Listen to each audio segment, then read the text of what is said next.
All right, we are back for what I believe is actually episode 110 of the Off the Record on the Rocks podcast. I am coming back from a great trip to New Orleans.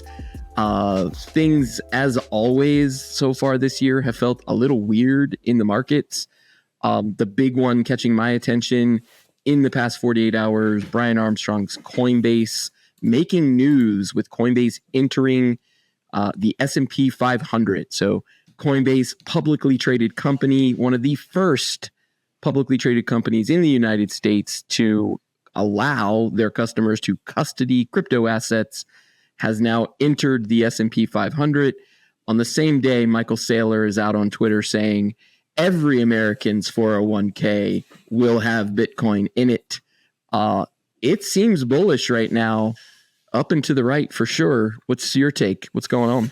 Well, it's great to see you. And yes, I mean, on the heels of our flower moon, the full moon that was this week, it seems like there are a lot of big and grandiose statements coming out of all corners of both the crypto space and the tech space, whether it is Brian Armstrong, like you said, the hard to miss CEO of Coinbase, who talked about following a Michael Saylor strategy path back in the day of accumulating Bitcoin. There's all these revelations coming of previous efforts, rekindling of old ideas, talking of stable coins again, talking of, well, not I guess whatever it was that Meta was discussing, but it's not, it was the not Libra, but not Libra, but the other one. So it's like suddenly in this, maybe since legislation and regulation has just fallen away like 100%.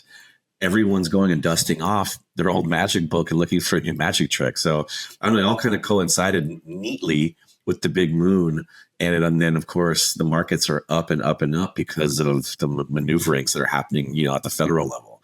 So yeah, I think it's a heady time. It's a bullish time, but I think it's got everybody wondering, like, sort of what's the next step, next game here? Is that going to be pushing of new products, new financial products, or is it existing products? And that's sort of a big question mark, I think. Well, I mean, grab a drink. It's time for another episode of Off the Record on the Rocks. Join Michael Toner and Ankarina Lara as we discuss the latest in all things Web3, AI, metaverse, and crypto. Tune out the noise and turn up the signal as we pour ourselves into the future. Better make mine a double. Sticking on Coinbase for a moment and talk about remixing of old headlines, restarting. I think last episode we were talking about protocols and our favorite example from Read, Write, Own from Chris Dixon's, third generation of the internet, talking about protocols, email protocols, HTTP protocols for the internet. And I sent you, this was from last week, Coinbase announcing we are excited to introduce X402, a new open source payments protocol built on HTTP rails. And this was right after we recorded, and we talked about this of like, we're gonna need this new narrative around how Web3 fades into the background and the UI UX becomes the same as PayPal and Venmo and these apps that people are used to. Well, not to be left out of that conversation, here comes Coinbase with X402, a new standard for internet native payments. And I'm thinking to myself, what the hell does that mean? A new standard? How could you invent a new online payments? Payments on the internet have existed, but not in the form of crypto, not with the same Web 2 interface and HTTP. All of the lessons over the last 3 years of having to download browser extensions and MetaMask and Rainbow Wallet and connecting it back with your crypto keys, and it was nearly impossible to navigate this Web3 wallet world. Well, now Coinbase seems like they're going to have the future of online payments processing on HTTP. I mean, it seems like a real big remix of Web2. And a big, Back to the Future. If and this we left last show talking. I mean, one of my theses was that, is it really Web3? Well, when we talk Web3, is Web3 just a layer 2 on Web2? And that's how you find these protocols. Is it just another way of taking something that is an old tried and true system, HTTP, and refactoring it just enough to account for this new crypto world? Where does it mean it's on the blockchain? No. It means that the transaction layer, the layer of settling value, is somehow above the blockchain, or at least adjacent to the blockchain. And if you go through the entire post, like the tweet storm these guys were making, they start kind of trying to describe to you all the things, but the kind of the crux of it is, there, or at least what I read, the real meat was, hey, with a few lines of code, we blank created easy integration for X402. We are now saying there's no chargebacks for middlemen. Okay. We are building in compliance and security. Now what they don't mention is privacy yet, but then now we're also going to show real-time revenue balance and transaction dashboards. And if you think about that for a second, I log on to an HTTP protocol website that's just called, you pick it, bankofamerica.com, fidelity.com, something.com, never anything else, right? Because that's business on the web.com, not org, not .net, not .pizza, not .ninja, not .on-chain, but on .com. And so, and I can see in real time what my bank account says. I can get a balance. These are all things that I already can do, but I love the positioning of this as, hey, because we're calling it X402 and because it relates to crypto, well, this is new. This is all brand new. And you can you can roll in here and start to think about using it. And the only reason you can is what I just had said is you end up getting a situation where these guys are stealing the narrative. They're redoing. They're basically taking everything that all the normal banks have been doing now for a decade plus on the internet, and then just repositioning it and saying, well, now it's for crypto, and now it's this new incredible invention. This is from their Coinbase developer tweet account. X402 is fixing the internet's first mistake. On-chain payments are now easy and frictionless, opening new use cases for agentic commerce for API providers, context retrieval protocols, content creators. I don't even know what that means. First, a little history. HTTP 402, quote unquote, payment required, has been a part of the internet's blueprint for decades. And so this 402 status code of payment required, now they're stealing the narrative. They're reinventing it. They're bringing payments on chain, and with a line of code being able to install that sort of checkout functionality, that payment. And this, to me, we've talked about this here. I've said it for a long time. My thesis of blockchain opens up new markets, new businesses will be created, entire new industries that can now run on, in this case, it leads me to think about micropayments, little teeny tiny exchanges of value, things that happen inside of games, just by looking at something. I've now given value to this advertiser. We've talked about this. These are micro value exchanges that for so long were impossible to track, even more impossible to reward and measure. The people who got the closest were the big advertisers, and how they pay for pay-per-view, right? Pay for eyeballs, impressions. And by the way, you're buying them in bulk of 1,000. You're not even sure if they're real human eyeballs, which is a really good segue into the other headline that is being recycled. Sam Altman's WorldCoin re-entering the chat for what feels like the third time, maybe? Like Easily popping up his WorldCoin orb. It just pops out at you. And are you ready to scan your eyeballs? Yeah, and not only that, something else we discussed and we really called here first is as AI becomes more and more accessible to all of us, and as we develop agents who are going to facilitate certain activities for us, then it would be obvious. We talked about it for Amazon. Well, we do these things. We spend so much time clicking through individual web pages HTTP protocol long strings of alphanumeric characters that can drive us to a product.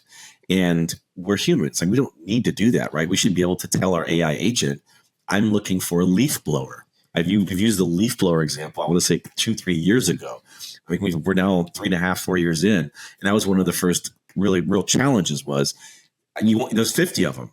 You want a good one. They can't even give you ones that your friends bought that are recommended to you, right? There is no way for even Google to tell you, Michael looked at this and he's your friend in the Google network, and therefore this Google link will appear higher for the leaf blower. Similarly, Amazon has zero ability, or at least they choose not to, reveal that my good friend bought 3 leaf blowers and returned 2 of them, and they can recommend the one that he liked. So, well, maybe all of that was because they didn't care about what the humans were doing, and they weren't interested in trying to play that game of like favorites. Instead, and democratize the marketplace, let you choose. Okay, fine.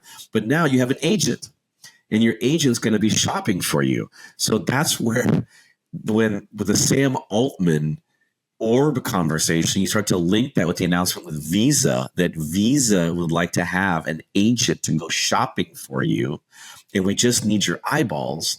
Well, then if you go to the airport and you scan your face to your orb, scans your face to fly on an airplane, why wouldn't you just go to the mall? And this is very reminiscent of sci-fi movies. I mean, real life seems to play out like movies every day. But if you recall a movie called The Minority Report, it's an old Tom Cruise movie, he's walking in a mall and the mall sign scans him as he walks by and lets him know what he purchased the last time he was there. And perhaps he'd like to buy a shirt to go with those jeans because it knows your face. And now the mall, the shopping experience is now available for the agent to run with. But of course, what that movie missed was the fact that in that future, humans still went to a mall. Whereas in this future, we're in a metaverse version of that, but still looking at our eyes. Does it even matter if we're there or not? No, because the agent's doing the job for you. It's very strange. String all of this together. We went from Coinbase new 402. We're talking about proof of humanity with WorldCoin scanning. You dropped in there Visa's vision of automated shopping, this idea of AI agents finding and ordering products for you. And then Amazon, you also sent me one of these about Amazon now allowing you to optimize your page listings for AI. So string all of that together from Coinbase and a protocol to WorldCoin scanning, improving your human, to now Visa allowing your agent to go purchase your AI optimized Amazon package shows up at your front door. The ecosystem is now ready. The ability to string all of these Web 2 technologies together on Web 3 rails is now ready.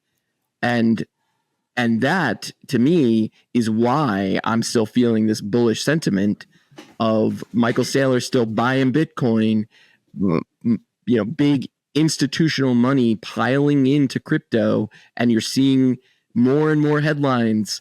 BlackRock, we've talked about them a lot, has now officially put one of their treasuries on chain. What are we waiting for? Like, who could argue that crypto is not about to go mainstream, and most people won't even ever know it? And most people won't know it, but something you just said is something that I've been thinking a lot about, in that, in the effort that all these different companies have applied to try to control this technology, to try to control the blockchain, to tame the dragon.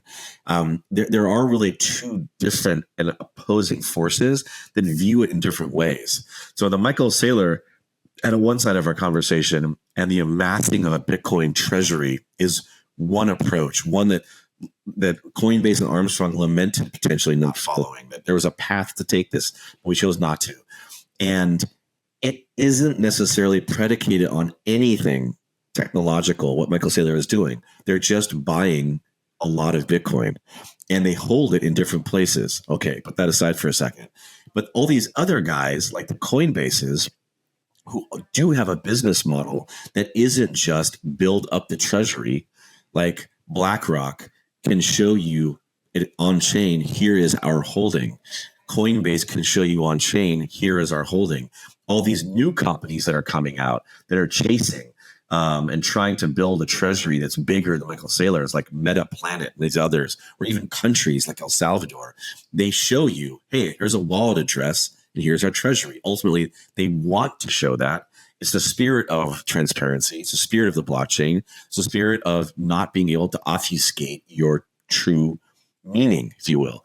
But rewind, why do we feel the need to fall back on these Web 2 and Web 1 protocols? Why is it important to go to HTTP? Why is email still important?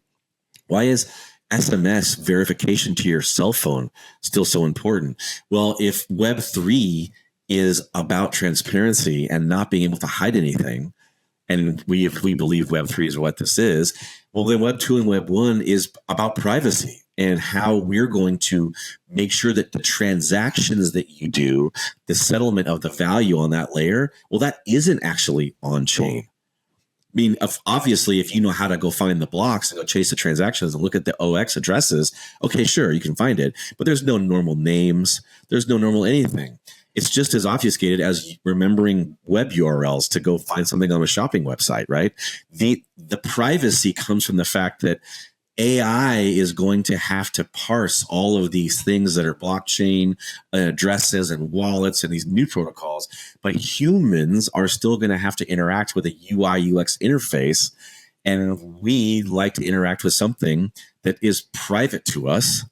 And therefore, the mainstream, I don't think, is going to barrel forward into this Web3 world. I think that we're finding this interesting, safe place in our own past. And it's going to hamstring us a little bit in moving forward, which is why this notion of the AI agents are just a version of yourself who's ready for the future is going to be able to do a better job than you. And you'll be able to train it. I mean, the whole thing is it smacks of a Back to the Future. I know I've said that once before, but it feels like we're doing the same old game. We're just calling it something different. And it's all in the name of hiding actually what all these companies are really doing with their money. Well, speaking of the same old game and just calling it something different, I'm looking at Cointelegraph. This is from today, only about an hour or so ago. Headline reads, "Alarm bells ring in U.S. over OpenAI's crypto project World. World Network, formerly known as WorldCoin." So he's dropped the coin, but this is the iris scanning technology and its crypto token payout scheme are being probed by authorities in India, South Korea, Italy, Colombia, Argentina. It has alarmed privacy activists ahead of its United States launch, with observers concerned over its data collection and protection practices. It says World is the opposite of privacy. It's a trap. Nick Allman, CEO of Factory DAO on X. I mean, it's a trap. Like, I don't know.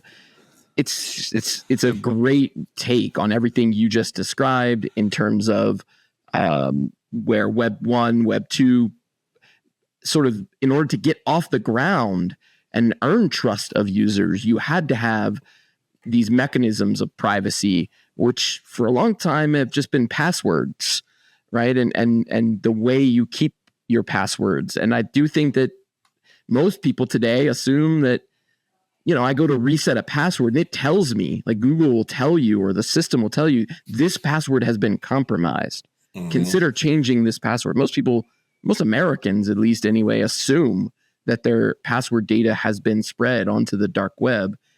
So what should people be doing as we enter Web3? And what should people be thinking about as they think about custodying and owning digital assets and Web3 wallets? And do you then just rely on Coinbase and Face ID to say that I can keep all my stuff safe there? I'm not so sure. I mean, what I start to wonder and maybe even worry about is when the prompt comes up and it says your irises have been compromised. And then there's going to be a button to change your irises or re-scan them or something, right? Because, maybe one of the greatest magic tricks that Apple ever pulled was the ease of use is why we all rush to have our full face scanned. And remember, you've done this before. When you're scanning your fingerprint, you don't just touch it. You're on the biometric sensor. You're rolling your finger. You're getting the sides of your finger. I mean, it's a very lengthy process. The kind of thing where, I mean, maybe I did 2 fingers at one point, one on each hand, just, God forbid something happens. But just doing one took forever. So then when you get your face next, and you start rolling it up and down and in circles and getting every angle and eyes closed, open with mask on, glasses on, everything else. We do it because we're like, this is going to make my use of my iPhone so much easier, so much better, which is not something that Sam Altman and OpenAI and WorldCoin can actually say or even present as something that is going to be good or better for you as you proceed through this life, this technical life of yours and on into the future, right? They don't actually have a reason. And so that's why it seems super creepy and weird, because if you're like, well, why? Why do I need to do this? Well, you need to do this because as part of becoming the world, the proof of humanity, you're going to need to do this. It's almost like there's an ominous existential threat that's not being said. Like between the lines, like, Mr. Altman, yes, why is it exactly that I have to put my eyes into the orb that's, by the way, the size of like a cantaloupe and sitting on my desk and plugged into I don't even know what and listening to me when I don't even know what? Well, because we need you to prove your humanity. Well, why do I have to prove my humanity? Well, I don't know. Maybe there'll be some point in the future when the robots and the AI come and they're going to need to know if you're human. Why? Because I don't know. Maybe something bad will happen if they don't think that you are. Or maybe something bad will happen if they think that you are human.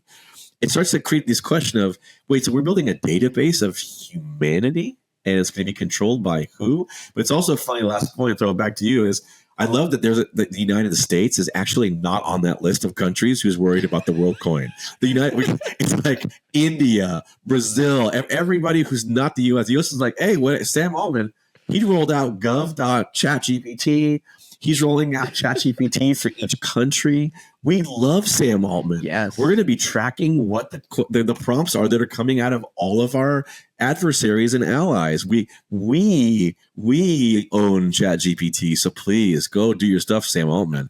We don't have any problem with that. Meanwhile, the Hong Kong Stock Exchange is like throwing a flag up saying, we don't want to put our eyeballs in your weird basketball. Not today, not ever. I mean that's where I see it. I think that it's a ruse. Yeah, this is from May 7th. This was introducing OpenAI for countries, a new initiative to support countries around the world that want to build on democratic AI rails. And that point you just made of, well, he's American. Of course he's democratic. Of course it's going to be trustworthy. Our Stargate project, an unprecedented investment in America's AI infrastructure, announced in January with President Trump and partners Oracle and SoftBank. There he is. We talked about them last time. Is now underway with our first supercomputing campus in Abilene, Texas, and more sites to come. So that is OpenAI out there on the global stage saying that they're going to be rolling out AI agents to support these other governments. The other headline, which we haven't passed back and forth, but is nations meet. This is from Reuters today. Nations meet at UN for, quote, killer robot talks as regulation lags. So again, just connecting dots, everything you just said. Why am I going to need to prove that I'm human? Well, if OpenAI is out there on a global scale and collecting and buying and selling and being an agent for every human and every non-human agent on chain, we're going to need to know who the real humans are versus the digital twin humans that have a human counterpart. We're going to need some mechanism to keep track of humanity, and this idea of killer robots and this existential crisis. It's real, right? Which is why we've also talked about the other thing that is probably underpinning all of these global negotiations. There's one rule that had to get set before we could even set the chessboard, before we could even clean the pieces off and reset the board, which was we all had to agree to not let the AI control the nukes. And maybe it was that the dialogue of AI controlling the nukes never really penetrated like the American consciousness. Maybe it is too much a rewind, War Games, rewind Terminator, rewind the 1980s and 90s when the existential threat wasn't just the Russians, but it was technology that was going to eradicate humans. And now they've moved it to where, well, that's not even raising an alarm bell. Let's start talking about killer robots. They just keep testing these new ways of describing stuff. But that's kind of that heady, like we're talking, extinction level event, all the stuff that people talk about again in the movies. But let's just bring it back down. Let's bring the chessboard back down to something real easy. It's a travel chessboard. We're on a nice little trip going camping, just on the good old planet Earth in some corner of the good old US of A. And I'm an influencer and you're an influencer, and we have a problem because there are AI agents, there are technology that are following us, right? This was the Web 2, Web 1 challenge, now spun into Web 3 dialogue of nukes and killer robots. That the fundamental issue with humanity or lack thereof was there's bots. There are bot accounts. How many of these Twitter handles are humans? How many of them are bots? How do you write the bot? How do you know if it's humanity? So we're trying to not only parse these like really big global social and political issues with this idea of your proof of humanity, we're also trying to solve a more fundamental economic real-time issue, which is I'm trying to make money. I'm trying to inform. I'm trying to connect. I'm trying to entertain. But there are humans and bots in the audience. And then once we actually, if we ever figure that one out, we can actually cleanse, proof of humanity can actually prevent bot accounts from existing across a plurality of places, not just social, right? But then it's like, okay, well, what if I'm the human and I have 20 digital twins, meaning I created 20 Twitter accounts that I run. They're not bots. It's me. It's just me with different names. And now we have to figure that out because it's all the same eyeballs 20 times. But are we going to go down to that level? Or are we purely worried about killer robots? It feels like there's a really big gradient here, and I feel like they only talk about the very, very top of the spear, the very tip. Let me see if I can push this even to the next level. When we talk about pushing things to the full nth degree, from the day-to-day to this existential threat, there's one company that we haven't talked about today, and that's Apple. We talked about Face ID. But the headline that caught my attention today, another good one, which I didn't send to you, from Fortune magazine, Apple probes next frontier with new brain implant standard. Think about that. That is from Fortune magazine, Vern Koptoff today, yesterday, May 13th, 2025. This is Apple showcasing its latest sci-fi vision by announcing that users of its products may one day be able to control them with brain signals. So they have now created I think they're calling it, was it BSI, Brain Standard Intelligence? It's sort of a Neuralink competitor, which I don't think they actually say in the article. But what you're describing is something that I was going to build on, BCI. Talking about Apple as well, because the agent that is the next frontier, and I think Apple knows this, is the search agent. That this idea of search and the disintermediation that's happening at Google, and how there's they want to pull Chrome away, and so Altman can buy it.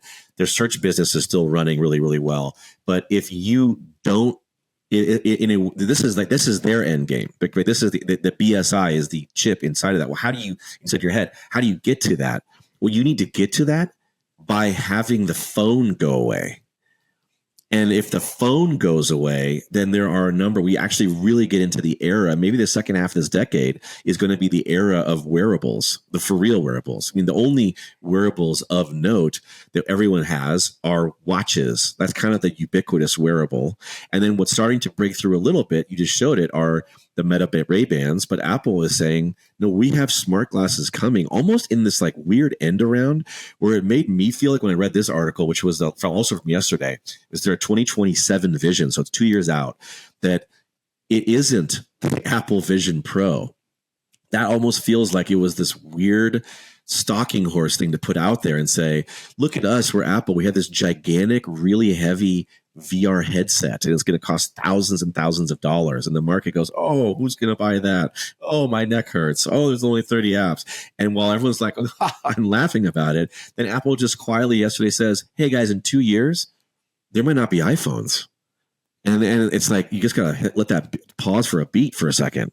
Because wait, didn't we just talk about scanning our face? And it's the answer. It's you have a bank in your pocket. This is a bank. This is like your access to everything in your pocket. Like, well, no, just forget this thing. Throw it out. You're not going to need that because you put your glasses on. It's going to know where you're looking. It will assign value to advertising literally based on where you're looking in real time. And you'll be able to gesture with your hands in order to do things to manipulate the interface, which is just that one hop, skip, and a jump from just in your head thinking, I like that apple and not those oranges, and then therefore give me discount on these apples I'm looking at. Yes, it's BCI. So this is the brain computer interface that they are developing and would allow people to control their computers with this new kind of, I guess, brain implant. Sign me up. What part of the brain? Synchrone, a privately held New York-based company backed by Bezos and Bill Gates, which is interesting. The computer brain interface, or BCI industry, is projected to grow significantly over the coming decades.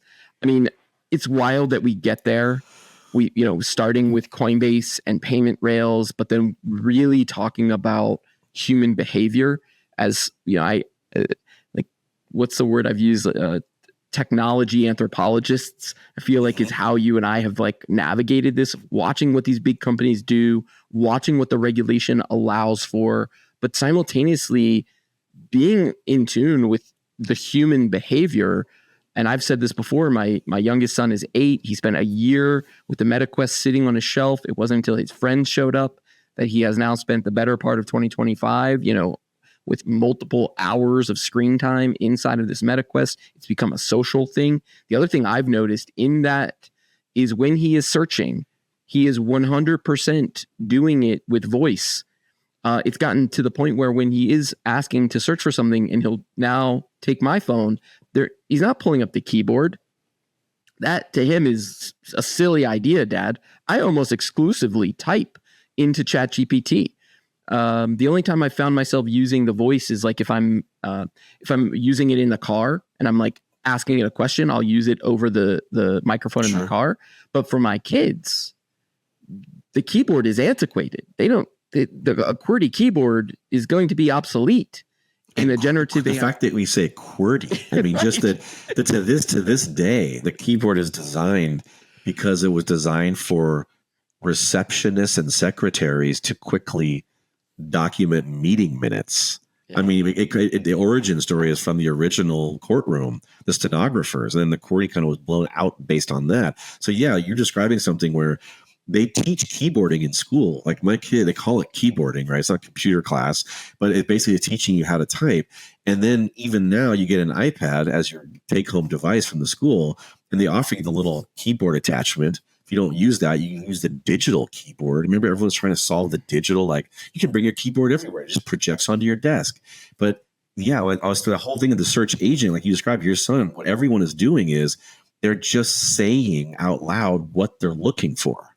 Natural. And they don't even think of it as a search. It's just, I am interacting, I'm speaking with my agent, my digital twin, my computer, my Alexa, my Siri. There's all these different names for it today, but it's all some version of AI. So if that goes away, if search, typing in a QWERTY keyboard into a thing, into a prompt so you can hit return and show me the most relevant sponsored ads, what if that just literally goes away?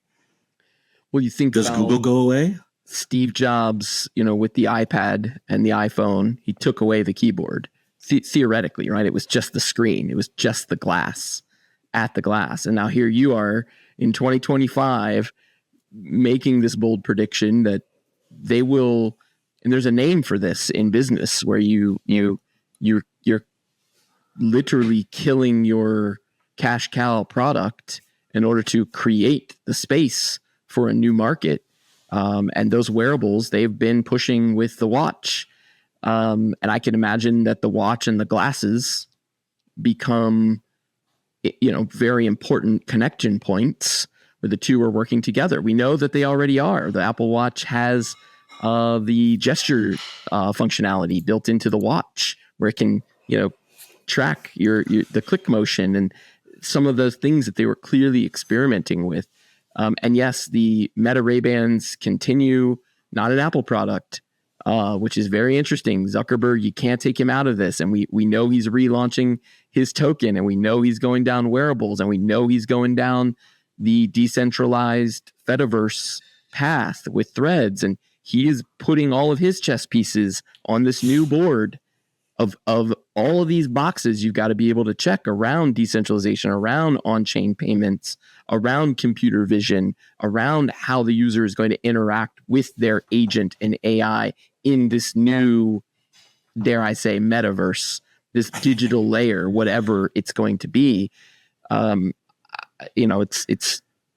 It's fascinating. Well, here's actually maybe a different way of positioning your question. I'll ask a question that kind of reposition, which is, I thought a lot about the kinds of enhancements, the new features that come to the Apple ecosystem, because we're talking about it, and how much of that is actually driven by where young people believe the market is going versus how many older and aging technologists there are who need the market to become modified and more malleable around them to suit their needs. When I say that is that, I remember when there was a time you couldn't increase the font size on a phone. You couldn't change any accessibility functionality. You couldn't modify the way your ears work with the device. And now if you go deep into your accessibility in your iPhone, it basically handles every human edge case for either sensory abnormalities or to enhancements that is required as people your eyes start to fail and these different things. So if, the ghost of Steve, I think, would probably be proud to know that, we're working on something that's just going to eventually be how you think. Because the idea of a really beautiful glass device you can't even see without pulling your glasses on top of your head and looking like a crazy person, that's never going to be the future, right? It's never actually going to work.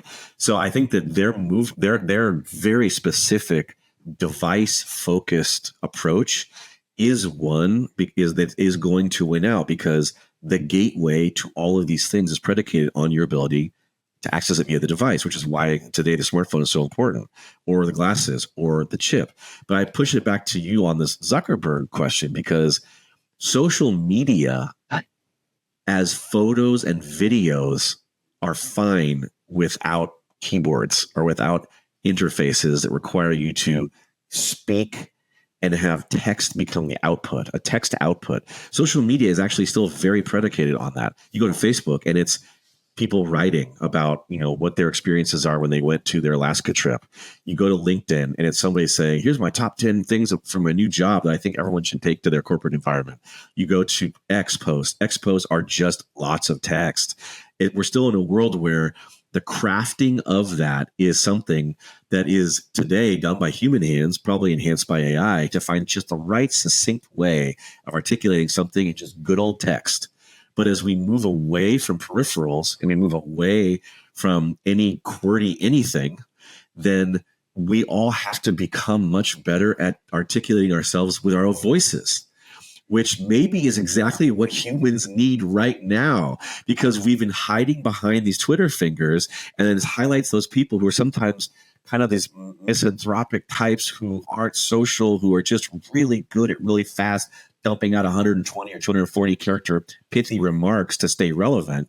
Maybe actually now true oration can come back to the fore, and those people who talk like us on the internet are actually going to be able to dominate the space faster than those who can hit the QWERTY keyboard. Just an idea.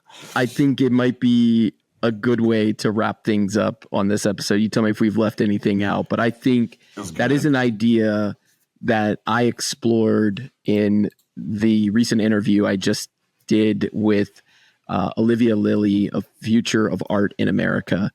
and I talked about having a historical record. In our case, call it a Web 2 record, a digital footprint of 110 episodes that tell our discovery over the last 4 years as we've dug into all of this stuff. And I have only recently become extremely comfortable and confident in, as you and I joke, we covered this, we've covered this, we are on it.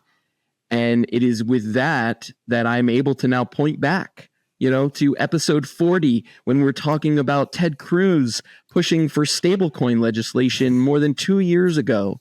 And here it is on Capitol Hill 2 years later, Brian Armstrong pushing for this kind of legislation. My point is, this will function as our proof of humanity, our faces, our voices, maybe enhanced with a little AI, maybe edited with a little post-production, but it will at least contribute to our ability to prove, right? To have this digital ledger proving of what we've talked about, what we've learned, and how we got there, even our own proof of work as we project into the future becomes a lot easier when you've got a digital archive of everything we've said. And I think that is also what is encouraging me to keep going and continue to just be authentic in what we are learning, because we've done it. We're going to keep going. We're not going to stop now.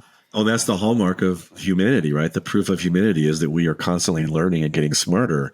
Maybe something that the AI ultimately won't be able to do when it comes to the nuanced things. But also there's the other POH that I think is important, which is proof of hypocrisy.